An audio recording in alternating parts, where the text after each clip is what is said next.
My guest has worked in SEO for almost 15 years. You may recognize him from speaking at Brighton SEO, Digital Olympus, Digital Marketing Day, and, of course, Search Norwich, and perhaps his 3 previous appearances on Search with Candour. He is the Technical Director at Talk Partnership. Welcome, Mr. Chris Green.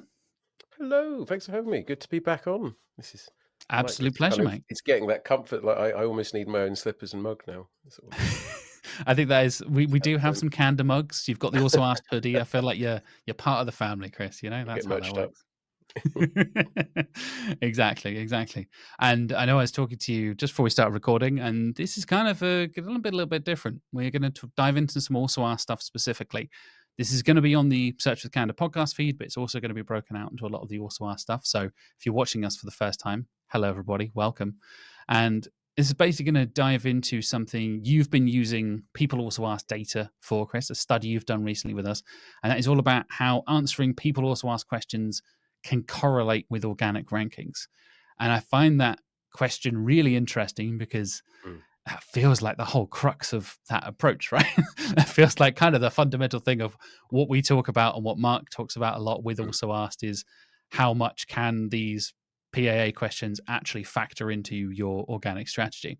So I guess I kind of want to open the floor to you and kind of start things with why you think this is an interesting question to ask, and what was your kind of initial thoughts when Mm. you were having that conversation with Mark about this study?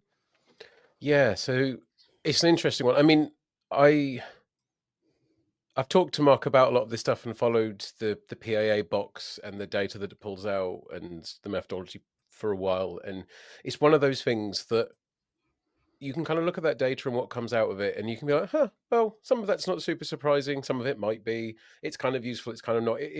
But it feels almost taken for granted. Oh, there's just this Hmm. list of related questions. Now, what's what I think that why I think has become more important recently. I mean, or why it should deserve more attention recently is because of where those questions come from, how they're derived, and who's producing them, and fundamentally, like um, my fascination with it has been more along the lines of, well, how do we use this as a journey into potentially AI search world when theory query fan out, try and say that 3 times, becomes more ubiquitous or certainly more focused upon. And I think there's that whole kind of mix of things has been super interesting for a while. And um, I've done lots of things looking at that data just to see like how can we use it and how does it scale. And some of it's intuitive, some of it less so. The actual into this specific study, it kind of I came at a tangent. I didn't one day think, I wonder if you answer more questions, you rank better. That wasn't the opener. The actual opener was still preoccupied with this thing that Gary from Google said at a SEO FOMO event in London earlier that Mark was also at. And one of the things that they're saying is Google's preoccupation now, especially in the age of generative AI, is how do we distinguish value? How do we understand where Mm. originality and unique thought comes from? Like, how do we differentiate a summary of the summary from something that's unique and valuable? And this isn't like a direct response to that, but this is kind of like one of the tangents that I went on off the back of that. One of which being is, how do you, without all of the resources that Google has, try and find a proxy for originality of a given piece of content? And I know there's lots of papers and frameworks around this already, like needs met and how you can kind of interrogate that. Um, but the absolute TLDR in that whole rabbit hole was it's actually really hard to do accurately, because unless you have like the full scale of data that Google has, or you start working with Common Crawl and doing massive stuff, it's actually really challenging. But one of the approaches that I started looking at was, well, what if we just take a set of indicative questions for a given topic or area, and we judge how well any given piece of content answers those questions? So from this hypothetical sort of tangent, let's go top 100 results, 50 questions. Let's grade every single piece of content in that top 100 on how many of these questions it answers and how well it answers them, just as a point of principle. And generally speaking, like originality and added value would say, well, the one that scores the most is probably the best. I don't know. So that was where I started, and for me, PAAs and also ask were like, well, that's where I'm getting my questions from. There's a little bit of kind of convenience there, but also I'm like, well, if I'm Google and I'm making that judgment, I'll use the questions that Google have generated and assume that their rationale for providing these is of value. Um, there are other ways, but that just felt accessible. And when you say, "Here's an API," great, I have an API. Let's go and do some stuff. So that was where it started. I think the nature of what I then did, the study, I don't think I really answered the question I started out with there around like, is the, can we judge like originality and completeness? Because there was a few other hiccups. The sample size was too small. But what I actually found is where we kind of got to that actually, when you start looking at this and this approach, well, and you start applying that lens on SERPs and saying, well, it looked like the SERPs that tended to rank better tended to also answer more questions or get closer to answering a lot of those, and then it kind of span out really, and that's when I said, "Hey, Mark, look, I've pulled some of this data. Here's an early kind of glimpse at it." And I said, "Look, can you try and pull it to shreds, please? Because I go through this stuff. Not, I don't want to kind of go, look, this is definitely it. Like, go and scrape all PAAs, write content for everything, stick it on one page, and you'll win the internet. Like, I'm putting that right out there. I don't think that's what this kind of miniature study says, and I don't think that's necessarily the findings. But Mark framed it back to me really well, is to say, well, given how many factors there are in ranking pages, in ranking content, you don't have to be really, really clear at this causal link. You just, if there's anything significant that can set you apart from somebody else, or when you're weighing it up, what is this factor? Well, this correlation that we're seeing is still of value. And also, what really helps, it's kind of intuitive. Like, if you look at a search term and you look at the PAAs that Google provides, the questions that it says, well, it kind of makes sense that a page that ranks for that term might answer more of those questions just by virtue of topically they're related. And Google's saying, well, people are asking these questions, so there's going to be some inherent value in that. So that's the kind of the nutshell and the route into this. I know we'll get into the detail in a bit more, but yeah, we kind of knocked this idea about the methodology was the more challenging part. Like, I'm not an engineer, like, always put that as my caveat. I was joking, I'm a Fisher Price analyst as well, in that sense. So it's kind of like, how do we go from a very valid question to a study that can sustain some kind of rigor, which I hope this one does. Yeah, definitely. I think for me, like you said, the kind of fundamental nature of is it original content? Does it answer those questions?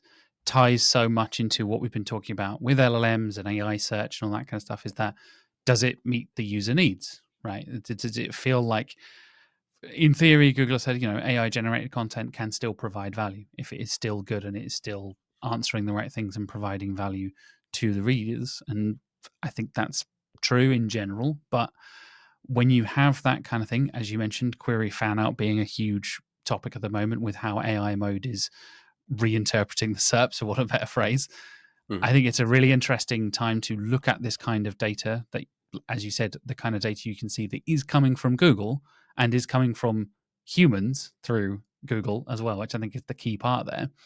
Mm. You then can get a better understanding of what the user is looking for and what users need when they are using particular queries, right?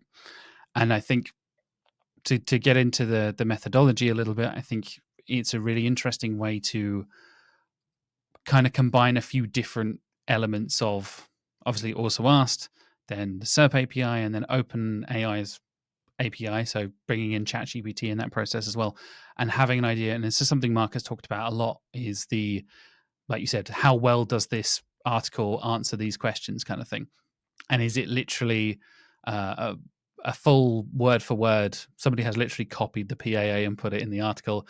Does it matter if it's paraphrased? Does it matter if it's succinct and all this kind of stuff? There are so many different ways we go about it. What was your kind of process to start that methodology? To what was the starting process for the kind of queries you were looking for, Mm. the limits and that kind of thing? Because, like you said, you could Yeah. end up with thousands of keywords, 100 positions per keyword, and then you're suddenly dealing with millions and millions of points of data, right? Yeah, and if I'm being honest, that was probably one of the hardest parts of this, is actually valid keyword selection, because firstly, this study is circa 560 odd terms by the time I took out like various others. We were sort of aiming for around 600, but when you're looking at that many keywords, it's quite easy to skew the data set. I mean, in an ideal world, this would be 10, 20, 40, 50K, and not saying that that isn't going to happen, but this particular one is it's a smaller set. So what I try to do as part of the selection is break it down into 3 different niches, just to make sure that we weren't seeing particular bias in a certain industry, and then separate each of those into like 4 key intent stages. And I've used broadly the SEMrush model, the commercial, informational, navigational, transactional. Um, Not saying that's an endorsement of that model. It's more because a lot of the keyword tools already utilize that framework. So classifying, sorting, just meant that we had some work to go. I think reframing this kind of study with the lens of, potentially even the framework that OpenAI provided on like ChatGPT use, like how have they classified user and audience data, or we could even go further down the rabbit hole of like the more broader intent types that this doesn't really capture that well. But for now, a lot of this was done. Degree of accessibility, it was fairly easy to do, but also we could say, well, if there were specific trends at certain points in that customer journey or particular niches, we could identify that and just hopefully work out that if there's any quirks in selection or bias. In terms of the actual selection in those, I actually use Data for SEO's keyword tool as well to just pull it down. And I just capped each section at a certain level. So there wasn't much, if any, like manual keyword selection in that as well, because again, unless I specifically wanted to interrogate like my method of pulling keywords, it just felt fair to go, here's my seed, it's in this place, I'm looking at these intent stages, pull down and stop at a certain level. And that's pretty much what I did there. Definitely, like we'll come on to like the full where could we go do more with this. I think this would absolutely not suffer from having just more, like in terms of volume there. Mm. But I also, out of what I've looked at, and how we've looked at it, and kind of I ran and reran the process and had a look at things that I don't think we're necessarily picking a huge amount of bias out of the data. The story is broadly consistent across the base, so it's not. I don't think it's hinging on that.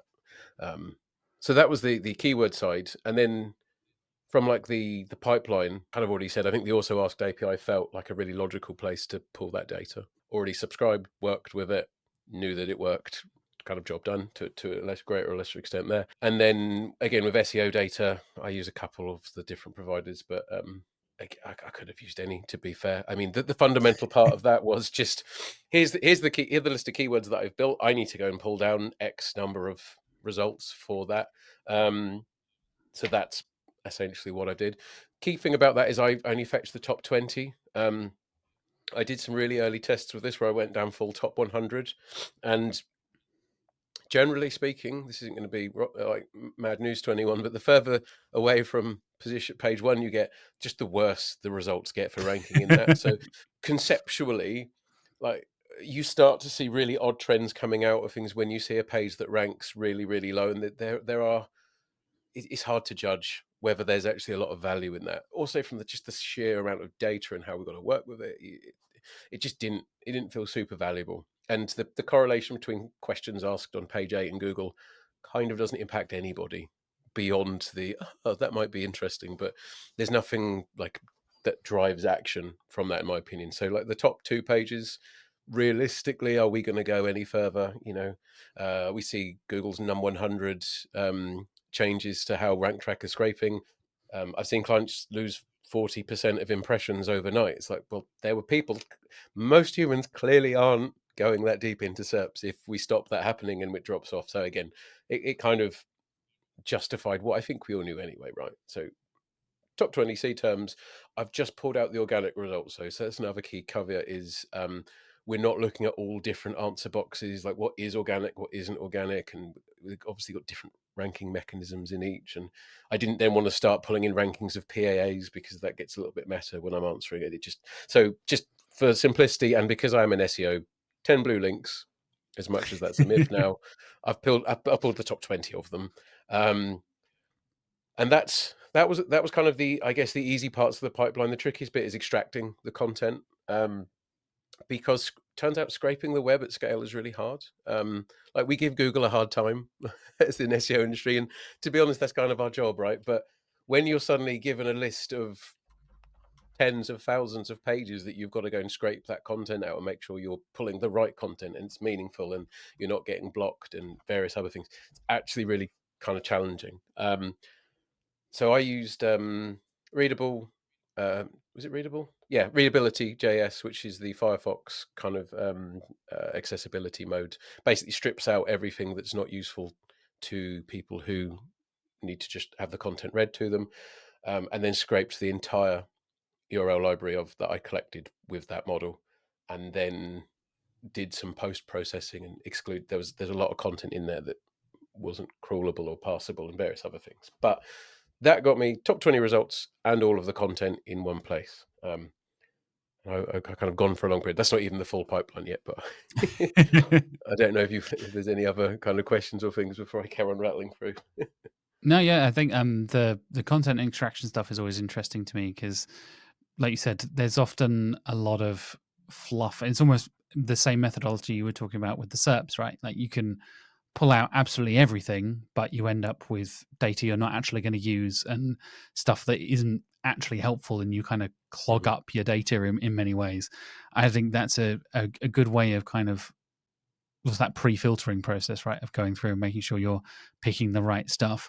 And then I guess with those keywords, you're kind of going through, pulling through the also asked data. How deep did you go on the also asked stuff? Was it the sort of like initial search? Was there any deep search stuff on the also asked side of things? How many of those questions roughly do you know if you're I'm pulling per pretty query? sure I only went 20 deep on those, for a similar reason. And I know Mark's had Just this then you're getting methodology. further away from the Yeah, key there, right? Yeah, yeah. because I know the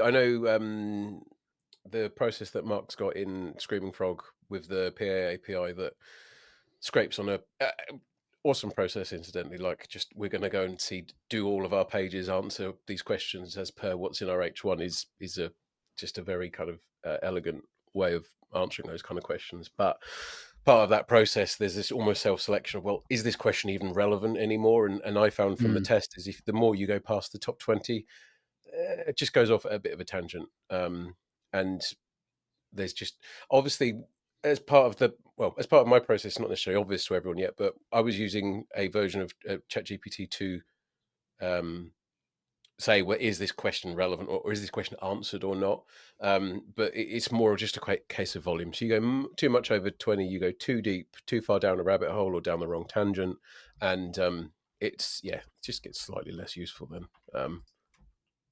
Could have almost certainly been done, just slightly less worth doing.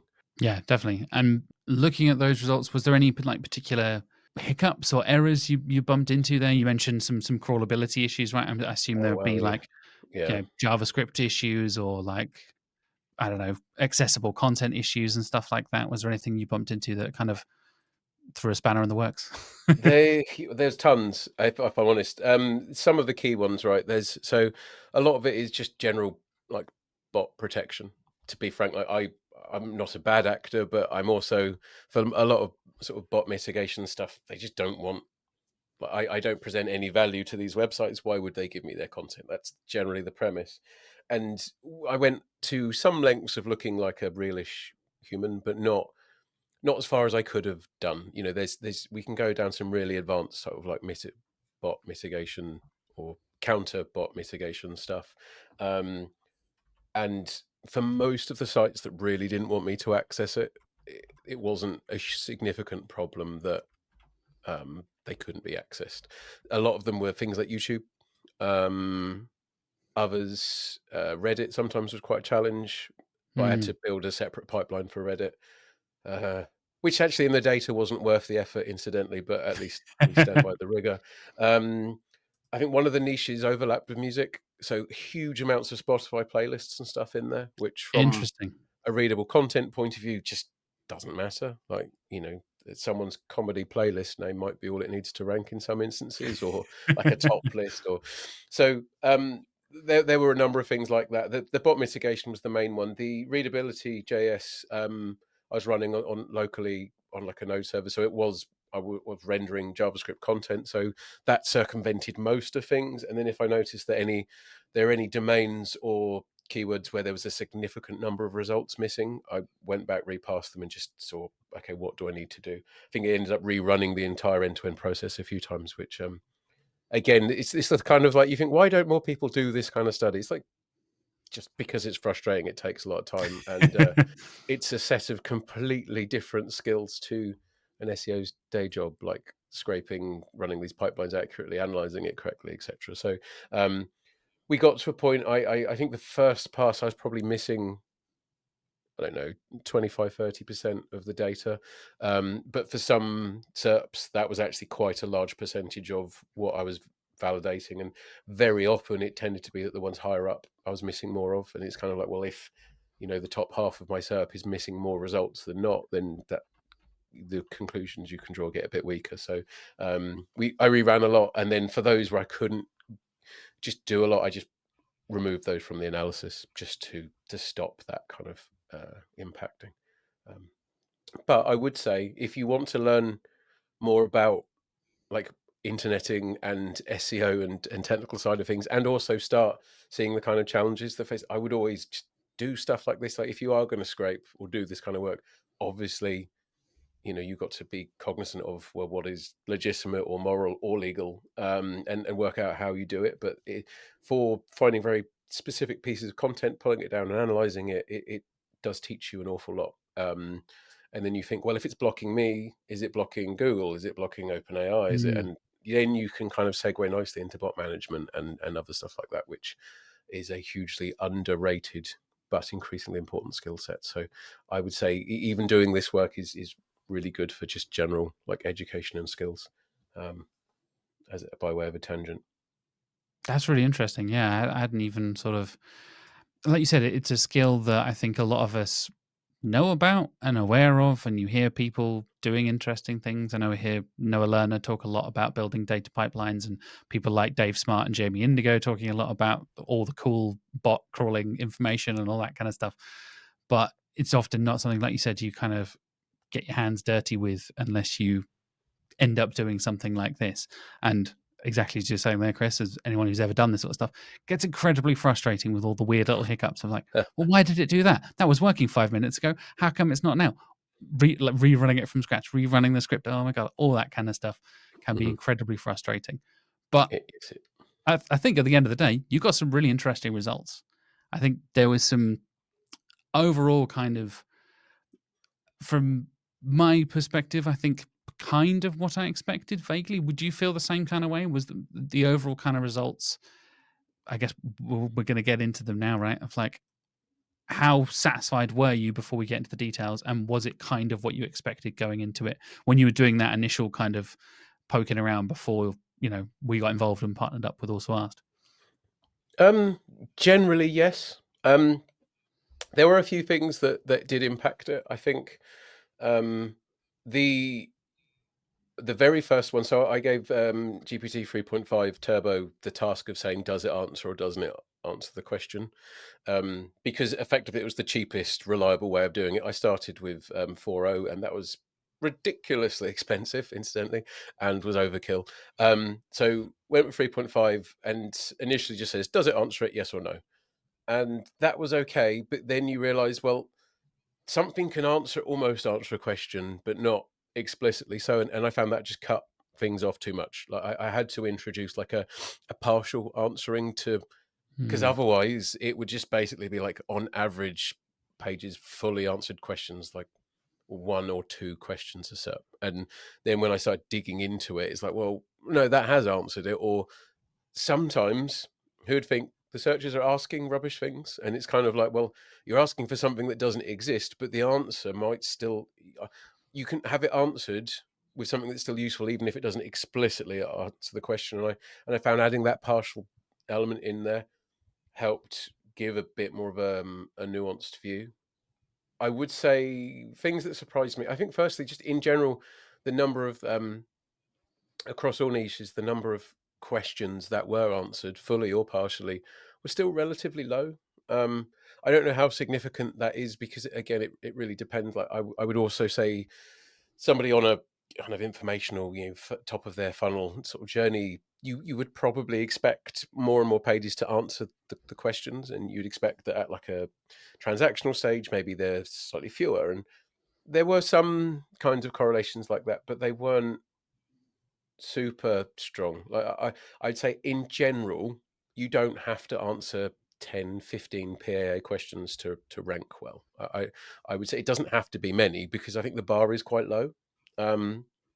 So that was the first thing that it really surprised me. The second one is, um, when you're sort of rolling up and looking at it from a real sort of high point, there's a lot of noise in the data. So I think looking at the correlations with at the actual Pearson correlations was really when I started to see the more close trends, and that's when you start looking at certain sections, particularly top five, the real strength of that correlation come out.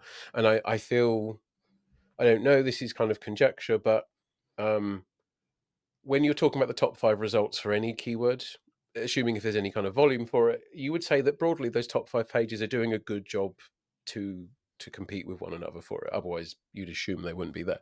Um, I know we've all seen exceptions to that rule, but let's work to the assumption that the system works, and then we can talk about the rest of the pub.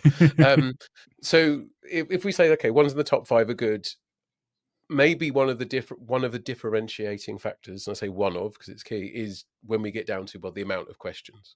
um, because actually when you then look at the top 10 or even in the top 20, that relationship is less strong. Like I'd say even when you look at the top 20, in some intent stages like navigational and transactional, there isn't really that correlation factor, almost disappears or starts inverting. So for top half of page one, when you've done a great job and you're looking for a differentiator, answering more of these questions could be it. When you're on, bottom half of page two or mid page two, there's probably other things that you need to be working on before. So you could kind of go down. I'm an SEO. I know how to do an SEO. I'll put up a website. I'll scrape all the PAAs. I'll write the content. I'll put it all in there. You're not going to win in a competitive space just by doing that alone. Like I think that's like a really strong point in there. If you've done all of the other things right too, then that becomes one of, I hate the phrase winning move, but it becomes like what I'd say could be a winning move, right? So that, and I think that's where it kind of really crystallized for me, and you kind of sit back and think, well, yeah, that it makes sense. There'll be people watching this thinking, well, yeah, of course we'd expect that, right? I hope so. Um, but this, I think, makes it clearer for me, certainly anyway, that this process certainly shows that relationship, and this is where we come full circle to my original, like, how do we look at quality? How do we justify whether something's unique or adds value? And I still come back to that premise of, well, if people are searching to answer a question, explicit or inferred, then answering that explicit or inferred question is only but a good thing. Um, so a lot of the key points when you then turn this into actionable strategy is, what questions? How do I answer it? How much do I need to do? And I think this adds a bit more of a steer on that, or certainly some guide rails that you can kind of test and build on. Yeah, I think the correlations, I think, are pretty clear, like you said, in that top 5 section, and even within the top 10 as well, but they drop Mhm. off pretty significantly when it comes to the top 20. And by far the most surprising thing for me reading through your study was definitely that the informational queries don't stand out significantly. I Mhm. would have assumed, because Yep. by default people are asking questions, that's an informational thing, and to as we've been doing, obviously oversimplify SEO and make it like, yeah, it's simply just these specific intents and that's how every query is divided. Obviously that's not how it works, but in general I would assume that informational queries would have by far the strongest correlation compared to things like navigational and transactional and commercial. That would make sense in my brain, right? I'm also Yep. aware that obviously, you know, I have talked many times to e-commerce clients of including PAA data or FAQs and product information on product pages and product listing pages as well. There's plenty of value in Yep. answering questions from a transactional point of view, so I can kind of get that point as well. Was that kind of a surprise to you as well? Mhm. You mentioned it there briefly, like the fact that the informational query didn't stand out as clearly the most significant search intent affected by this, I guess. Yeah, I think I'll prefix it all with, obviously a small sample. There's me saying at the start, I'm happy that I picked niches and I split it up, but there's a degree that could be at play, just to sort of put it out there. Um, I also think when when you're asking questions or you're at that stage in a journey, I think there's a few there could be lots more questions to answer, and I guess there's also an inherent, this works on the assumption that the PAA questions are always going to relate to the web pages that Google surfaces for the query that triggered those. And I think what we've also seen, what we could be seeing, is that when you're at that stage, when there are more questions, there's more likelihood that some of those questions may differ or they may get updated at different times. Or so I think there's enough there for me to. I don't think it's counterintuitive what I first expected, but I don't think it's like super. Um, Worrying. I think where I'd step back and say, "Well, how do I then make this useful?" I'd say comes back to that intent, of actually what is someone trying to do in that. Because your example of FAQs on PDPs or PLPs or wherever you add them, like ecom framing, is there's so many questions, but you can pick some really bad ones, and there is a degree sometimes of that could potentially be happening. So that they're kind of it. The other one. The other big potential issue is this classification system itself, right? Like, I would say, looking at a SERP and saying this SERP is a commercial SERP, this is a transactional. I think that's never. In some respects, it's been easier, but in some respects, I think it's never been harder, because I think Google does a bit of a better job at hedging. It's kind of saying, well, actually, based on this query and what we know about you, I'm not 100% sure what it is you need. So here's some blue links, here's a PAA box, here's a carousel, here's some other rubbish. Like, and it's kind of reminds me sometimes of spray and pray, particularly like around the sort of higher volume searches. So it's kind of, um, part of it could just be that a lot of these keywords that I've selected that were informational might also be commercial transactional, because we do see more overlap. And as you just said there, someone's at that point, I want to buy something, but I still have a question that I need to answer on this section of my journey. So I think that anomaly could equally call out that intent model is not super robust. I hope we all were in an acknowledgement or agreement of that anyway. But sometimes when you're given something that classifies things easily, it's easy to get carried away. So um, that's a really, really long way of saying, yeah, it was a little surprising, but might not be.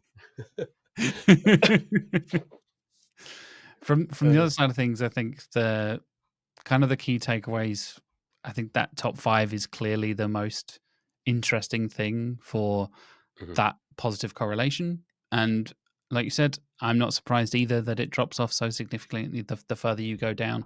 Cutting off at the top 20 totally made sense from the initial perspective. And also, like, I feel that results reinforced the decision for that as mhm, well. Do you think there is, I guess, ways of understanding, like you said, those partial questions, fully answered questions? How much did that matter in terms of the completeness of the answer?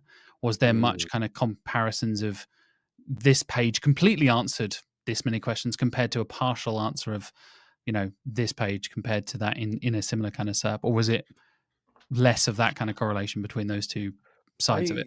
I I think when you just looked at those that completely answered, it the number dropped off quite significantly, to the point where I would say there's just far fewer to even really answer it. And again, I this sort of overlaps in another potential improvement, I guess, in the process. Is this we're all waiting for 3.5 turbo to say whether it's a full or a partial.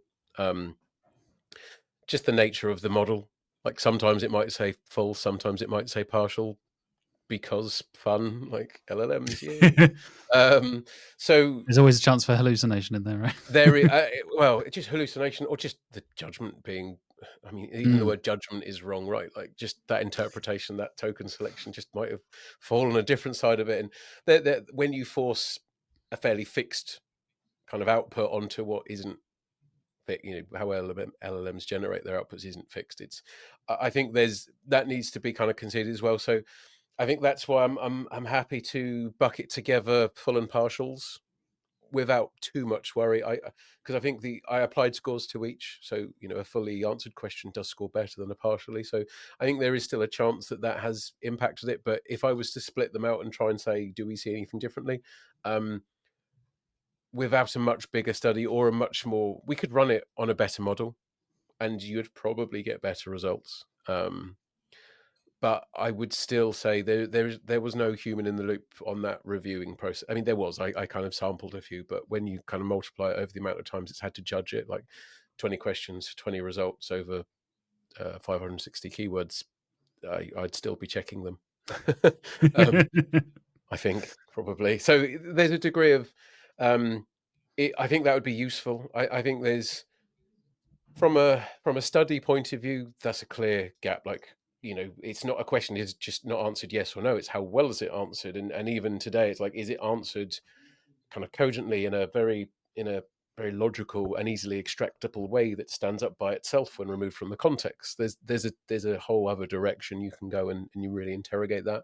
Um, I would still say that the North Star for us, if we're answering the question, is, do you answer the question? Is it actually useful to that person? If the answer to both those points is yes, then you're adding value, like irrespective of whether you're going to rerun the correlation study or there's, I think, and again, that it's a bit of an ideological standpoint, but adding value has to be part of the equation when we're doing this act. Otherwise, whatever we're doing may be short-lived or backfire. So, um, yeah, it's hopefully 3.5 didn't let me down.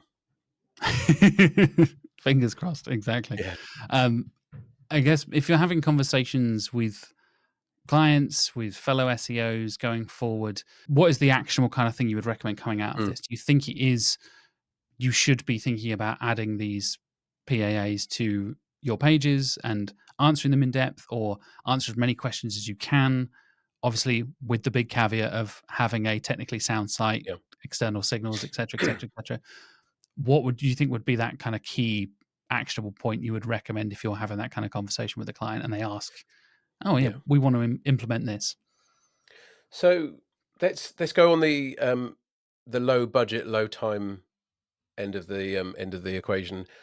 I would say, if you want to enrich your content, the PAAs is a really good place to see what you could be utilizing. And I would, assuming you're not trying to pump out hundreds or thousands of pages of content in a short period of time, who needs that volume of content really? But there are people that do, and don't come at me. But like, for most people, if you're at the low budget, low time end, focus on those PAA modules, who's ranked in them, and then also the rest of that top 5, top 10 of those queries that you want to rank for. I mean, obviously, the model of just focusing on a query is kind of moot or null anyway. It's kind of, I think, kind of more moments use cases like in a journey, but that view is still the quickest way of understanding, well, what questions might we need to be answering. I think you can still overlay your own knowledge and experience on that, but if you've got a business that doesn't have the time or the budget and it's passing it out to a consultant, freelancer, small agency, what have you, that is just a great source of information.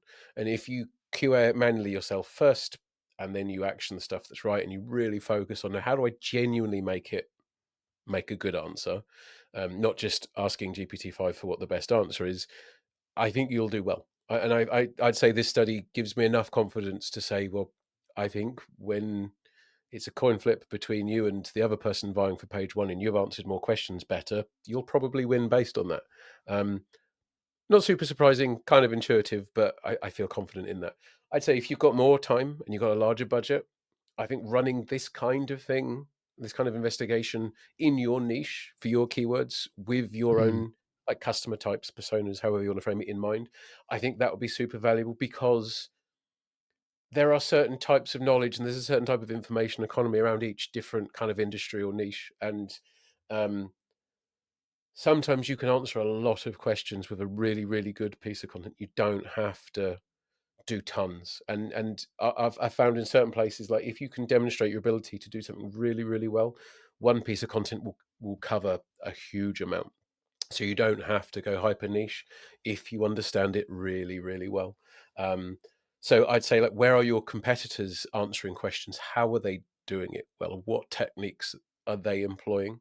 Because the other thing that we also get challenged on a little bit is that we're not just I don't just want to answer questions for machines. It has to coincide with brand guidelines and it has to fit in the template. And so I think using the context of your competition and what everyone else is doing is also super valuable, because if we just take an acceptance that, if you're in the top five, answering more questions is gives you more an advantage, it's great. But that, I haven't said how many questions in there. Like, that might be very niche dependent. In certain niches at certain stages in your buying journey, that might only be one or two, and it might be a really simple one.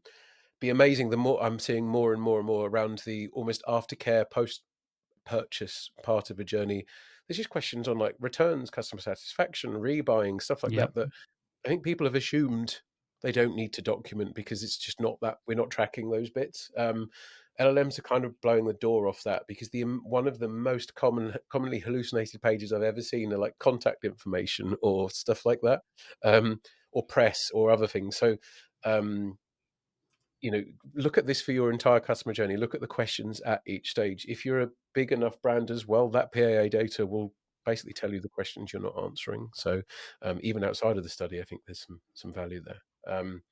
So yeah, I guess they're your two ends. I think if you don't have a lot of budget, take it like query by query.